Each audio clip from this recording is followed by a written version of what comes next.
Is the USA Today trying to normalize pedophilia? So 2 days ago, USA Today released a tweet thread that said, when most of the public thinks of pedophilia, they assume it's synonymous with child sexual abuse. A pedophile is an adult who is sexually attracted to children, but not all pedophiles abuse children, and some people who sexually abuse kids are not pedophiles. What? That doesn't compute. Okay, so just to break that down. A pedophile is an adult who's sexually attracted to children, but not all pedophiles abuse kids. So a pedophile is someone who wants to have sex with kids, but it's not abuse if that pedophile has sex with kids? No, that's not how this works. That's not how any of this works. And some people who sexually abuse kids are not pedophile. What? That's pedophile, pedo, children, phile, lover of children. And in this case, sexually. How is that not abuse to kids? But just like that, just one article from USA Today and one tweet thread that did thankfully eventually get deleted, although they still kept the article and actually moved it out from behind the paywall. Just like that, the push to normalize pedophilia is moved from the fringes where it has been. So there have been foundations who have wanted to normalize pedophilia. Most notably, the North American North American Man-Boy Love Association, which is partially defunct, as they should be, especially with a name like that. That's strange. And a few others like the Prestige Foundation. Those people are active today. Unfortunately, I had to look at their website today. It's weird. Let's see. But it's been moved from these fringe elements, and apparently, according to USA Today, is trying to do is put it front and center. It's gone from being the talking points of NAMBLA and the Prestige Foundation, who, on their website, by the way, I found this little tidbit as I was researching them. On their website, they give tips on how to avoid law enforcement stings targeting people soliciting minors online, all under the guise of these people just wanting age play, which is basically where it's some weird role play sex people have where one of them is like a teenager or a kid or even pretends to be a baby. It's super creepy. Like, no, not kink positive on that. That's super crazy. But yeah, these guys decided to put a guide to help avoid law enforcement stings when you do that.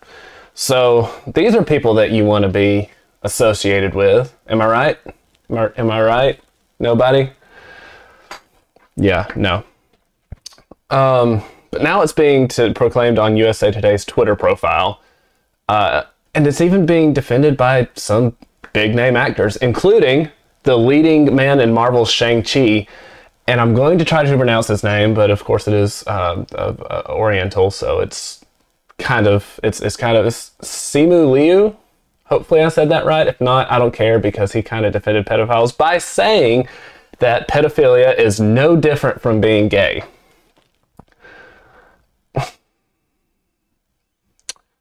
Yeah, okay, let's just take a second on that one. It's no different from being gay. So, when we talk about gay, two consenting adults versus an adult and a child. But no, they're the same thing. They're just free love, man. Woo! No, that's not how this works either. It's not. He said that back in 2015 on Reddit of all places. And we know that leftists are all about their other than straight pride. It begs the question, why is this wrong? I mean, if they put this out here, we have to say, we have to put out why it's wrong, I guess. It should be a pretty easy margin or a pretty easy burden of proof. And I mean, it should be as easy as they are kids, leave them alone. That's about it. You don't mess with children like this because they are not fully developed. They are not ready for sexual encounters. even though many of them, I mean, the average age of starting pornography is like 9 now. All of it, it's abuse. It's abuse. And that's one reason why pedophilia is not okay. It's just weird. It's just, I get it. In other countries, it's wrong over there, and they do it still. It's just weird everywhere. It's just, stop. They're kids. Leave them alone. And why is this so hard to get right? But that's the thing about the left. Here's the thing. I'm about to be super insightful. And, yeah, hope if you are on the left, I make you mad here. But the left is just power hungry. And there are people on the right who are power hungry. I'm not excusing them. But the left as a movement is just a super power hungry monster. Always on the lookout to grow and feed on something. To be outraged about something. So you always have to find new causes to fight for. New avenues of unfairness that have to be perceived. It's the nature of being progressive. That's what it means. If you have nothing new to worry about, then you are only relevant on what you have already fought for, and that becomes old hat very quickly. You see, what's worse is that they have to really defend what they believe in at that point. That's worse for them. For us, it's great because, I mean, our positions are a lot more defensible than theirs are. I mean, when you say a boy's a girl, it's not defensible. It's not. That's why they have to be so agile, jumping from all these different things, finding new things to be outraged about. They have to defend their point, and it quickly shows that what you believe in is not based on science or truth or even reality. You get to the point where you just have to defend the indefensible. That's what most of the left's points are, is just defending the indefensible. Kids being outside in 24-degree weather in Virginia in the snow to eat lunch because one of them might have COVID. Yes, it made sense to somebody. I don't know who, but it made sense to somebody. So as we go through the next few years, and I hate to say this, as we go through the next few years, we're going to see more and more of these types of articles coming out. This is the first of many, unfortunately. You're going to hear more and more celebrities come out and say, you know, maybe pedophilia is not so bad. Don't believe them. They're wrong. Very, very wrong. And you'll hear politicians. That's the last step. You'll hear these politicians, and it'll start in deep blue states. I'm sure AOC will say something. Pelosi would, but she's apparently retiring. She's realized how bad it's about to be for them, and it's getting out while the getting out is good. Thankfully, the old harpy. But it's going to start in deep blue seats and move, well, basically everyone who's a progressive leftist. And they're going to quickly come out in favor of decriminalizing it. I mean, I don't think the left has found anything except for the January 6th rioters that they, you know, haven't wanted to decriminalize. This is next. This is next on their agenda. This is why it's starting to come out. They feel like the time is right. But wait, I hear you say, the left is the wing of the hashtag #MeToo, bastion of the male gaze without consent is sexual harassment. That a joke I don't consent to that has a sexual overtone is harassment. The I can give consent, but then I can take it back at any time and then say it's rape. They're the side of drunk women can't give consent, but apparently drunk men can. The same people who say this is all right say that children cannot give a consent. They rightly say children cannot give consent. How can all of this coexist with people encouraging pedophilia? Well, let me tell you, I have the answer. And it's that the left has never met a moral paradox they couldn't just ignore. That's right. They'll just ignore it. Oh, you want to talk about it? Oh, well, they'll be off to the next thing that they want to get outraged about. Believe all women, they shout. Let me give you an example. They shout, believe all women, and yet, according to their logic, can't anyone be a woman? I mean, all you really have to do is like put on a dress and makeup and declare. You have to Michael Scott your way out there and declare it. Or don't, just dress up in a dress and makeup and tell people you're a woman. I mean, they believe that gender is fluid, right? So the left of the people, and this is really how they're going to get around it. This is the cases they're making now. This is the pedophilia is their end result. This is how they get to it right here.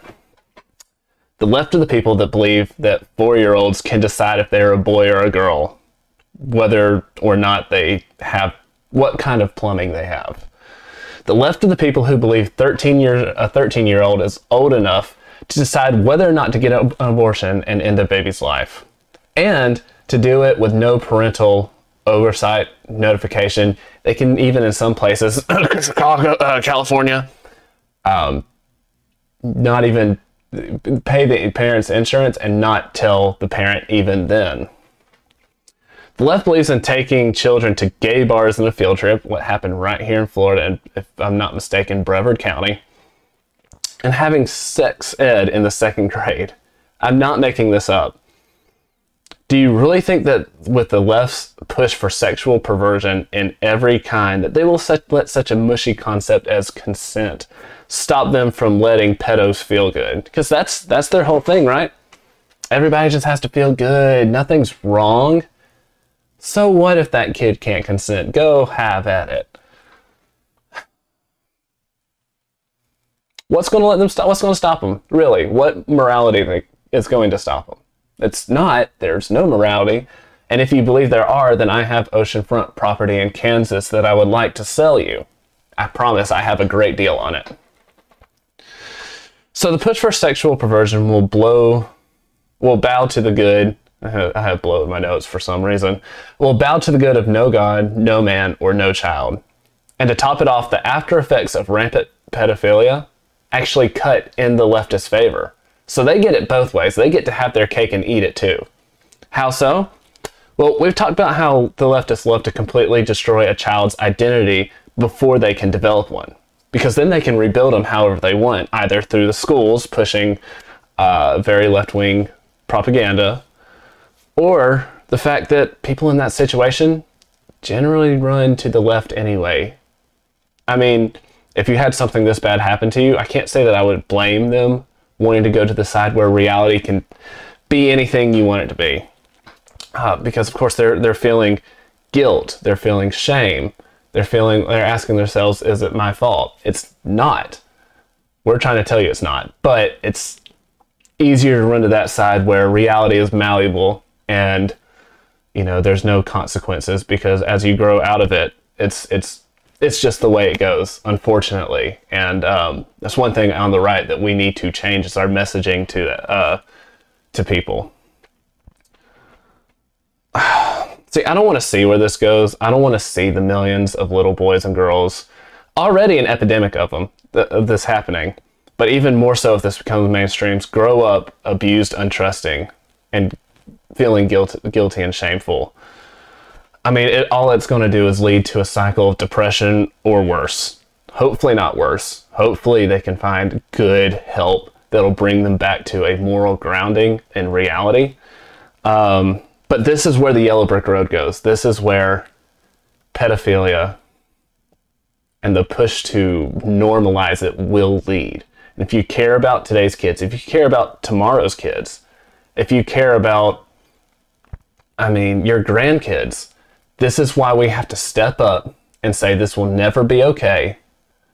If you touch my kid, I'm going to put you 6 feet under. If you touch any kid, we should put them 6 feet under. Like, pedophilia should be an instant just hanging. I'd be fine bringing back the guillotine. Make it a spectacle. Make nobody want to do it. But of course, they're going to push for, this is a mental disease, we got to help them. No.